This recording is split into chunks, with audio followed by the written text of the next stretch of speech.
Hello and welcome. Glad you could join me today. Going to draw today's presentation.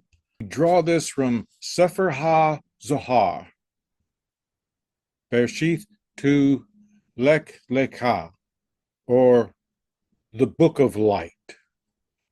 And this was published in 1914.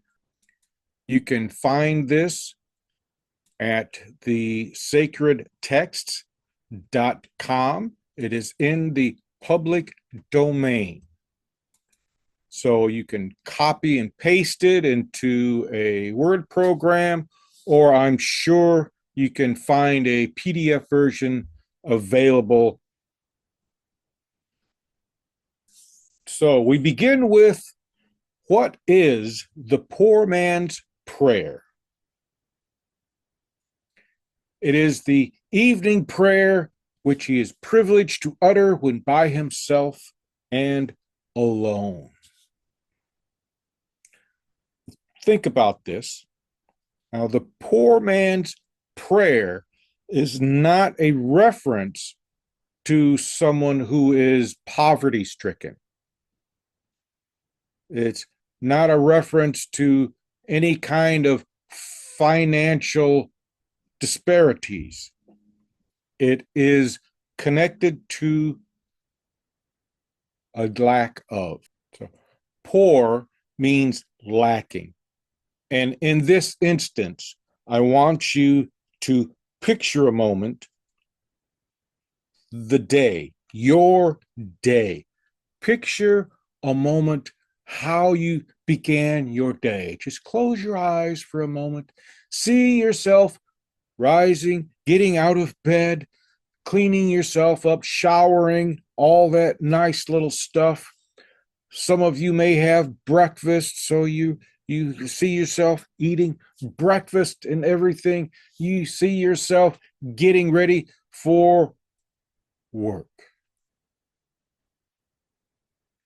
And typically in the mornings, you're energized. You feel good, you're ready to work. And what happens in the evening after work? The poor man's prayer.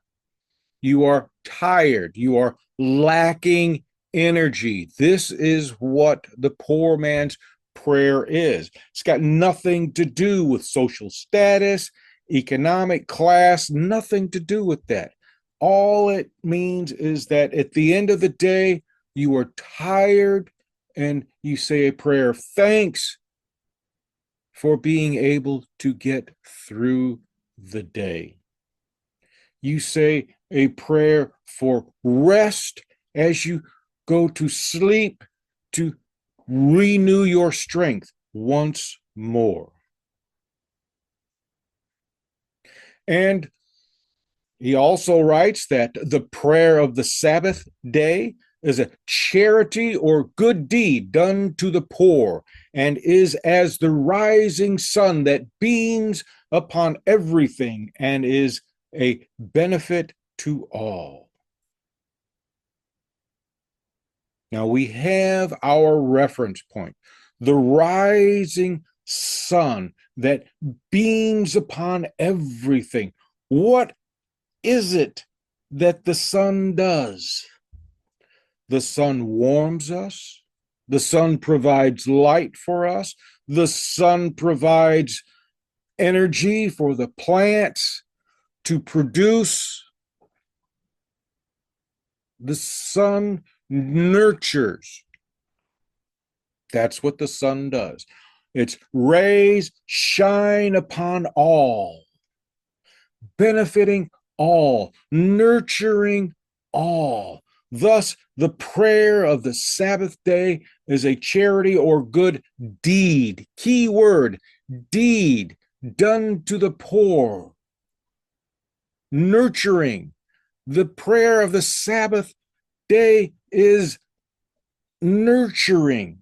It is activity. It is action. It is not saying words or anything, closing your eyes and supplicating God. That is not what they are talking about here. They told us what they are referring to here. Deeds. Deeds are actions. The prayer of the Sabbath is to nurture, nurture your fellow being, nurture the Garden of Eden, nurture, charity, nurture. All prayer is actions.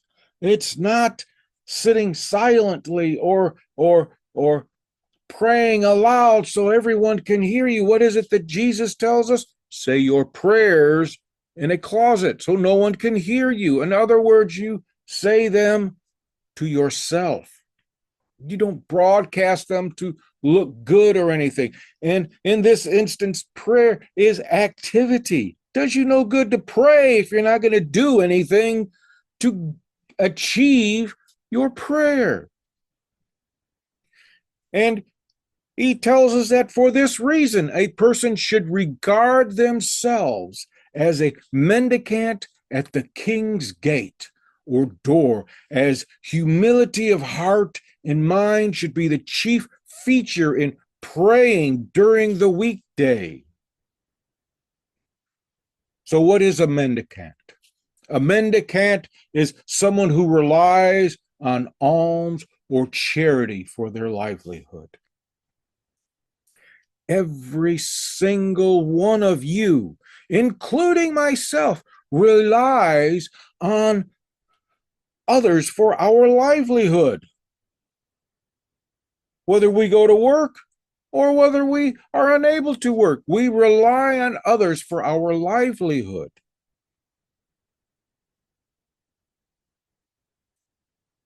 Breakfast. You want breakfast? Well, now you want, let's just typical breakfast here. Well, maybe not typical. Let's go with my typical. A bowl of oatmeal.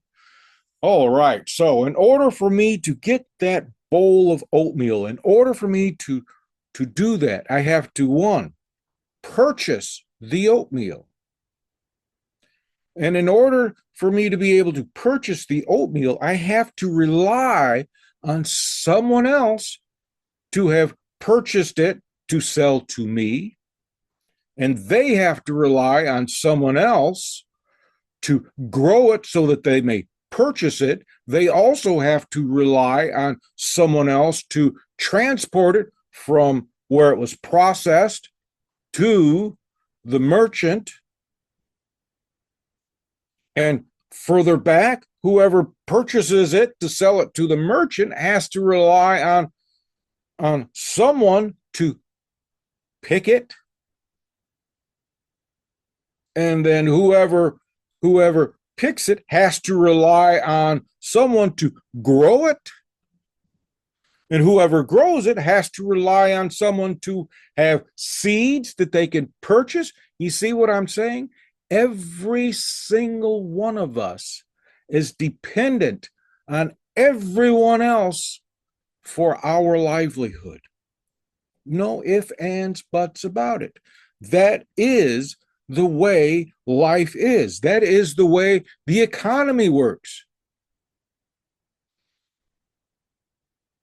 We are all mendicants, praying during the week. And by praying, we are nurturing those whom we are dependent upon. We pay them, we're kind to them, we associate with them, we are dependent upon them.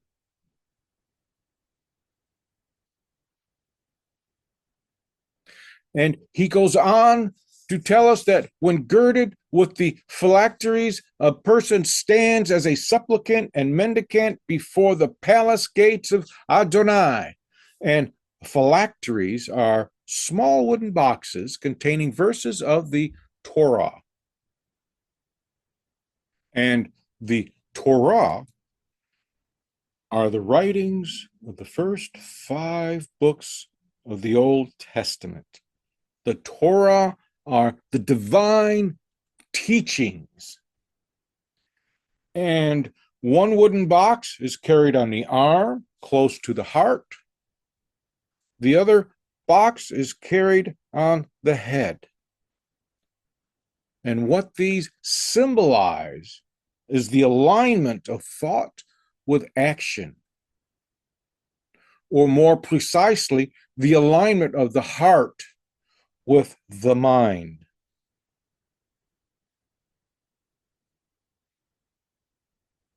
And in the scientific lingo, emotional intelligence is the ability to understand the behavior of another, because behavior is an expression of the emotions that you are experiencing. So it's the ability to interpret the behavior of another and to respond appropriately. In other words, if someone is angry, you do not respond to them with anger. You respond to them in a calm, steady fashion, in a fashion that instills reassurance, that lets them know they are being heard. That is emotional intelligence. Action. Behavior is action. Behavior is the expression of emotions. So we want to use intelligent actions. That is what is happening here.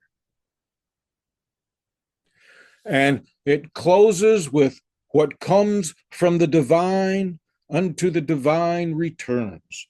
In other words, what we receive from the divine, the benefits that we receive from the divine, the benefits we receive from the rays of the sun, we reflect back to the divine. In other words, the divine nurtures us and we nurture the divine. And us nurturing the divine is, again, it comes back to nurturing each other.